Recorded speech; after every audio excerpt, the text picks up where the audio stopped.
Welcome to Confusion 404, the show where we try to make sense of all the digital chaos out there.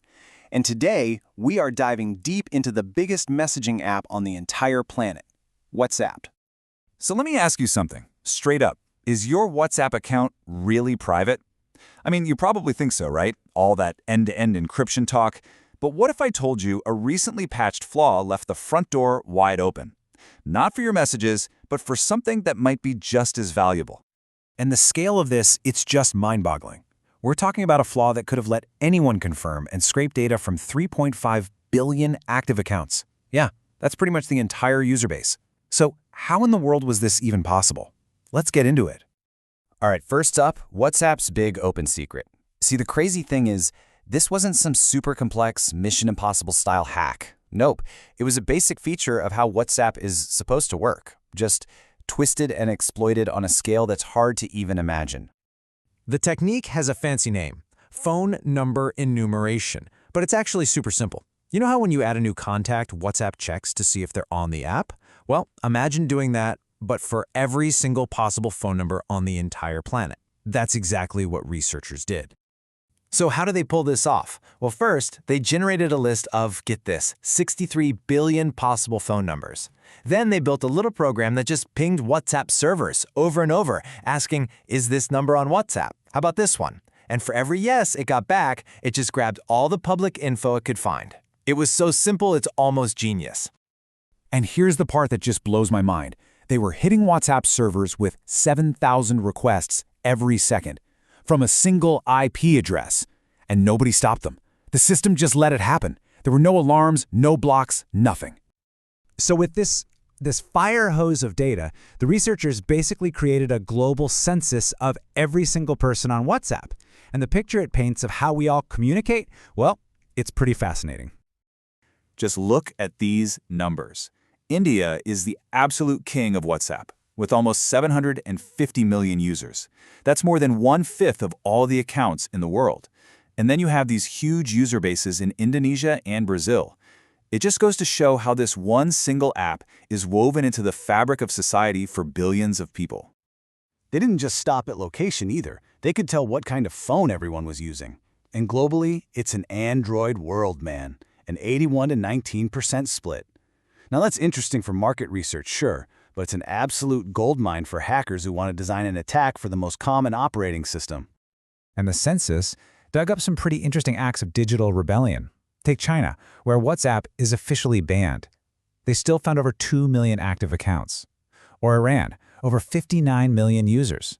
It's proof that when it comes to communication, digital borders often don't mean a thing. Okay, let's bring this home. Forget the giant numbers for a second. What does this mean for you, for your data?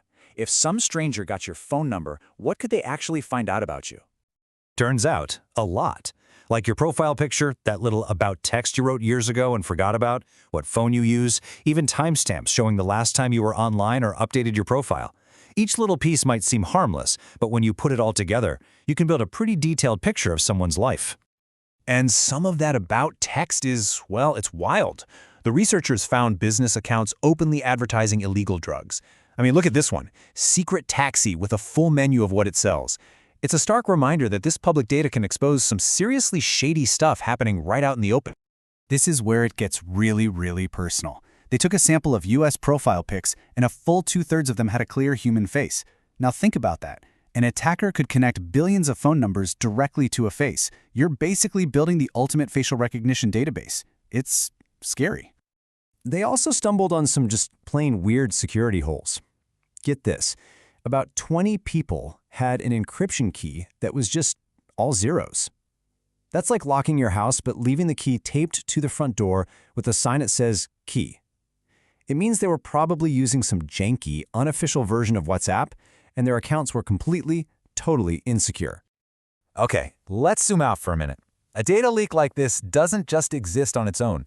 The really terrifying part is how it can be stacked on top of other data leaks, making old, forgotten information suddenly dangerous all over again. Let's put this into perspective. You probably remember that big Facebook leak from 2021, right? That was 500 million records. Huge deal. Well, this WhatsApp flaw exposed 7 times that number. 7! It just goes to show even the biggest companies in the world are still fighting a massive battle against data scraping. And this is exactly why those old leaks are like zombies. They just won't die. The researchers took the phone numbers from that old Facebook leak and checked them. And guess what? Nearly 60% of them are still active on WhatsApp right now. So a bad guy could take that old data, your name, where you work, and connect it to your current live profile. See? Data never really goes away. So after all this was uncovered, what happened? Is the problem solved? Are you safe now?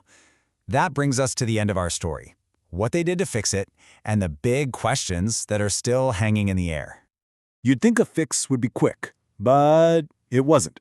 The researchers actually gave Meta a heads up about some of these issues way back in September 2024, but it took almost a full year and them doing this massive study before a real fix was put in place in October of 2025.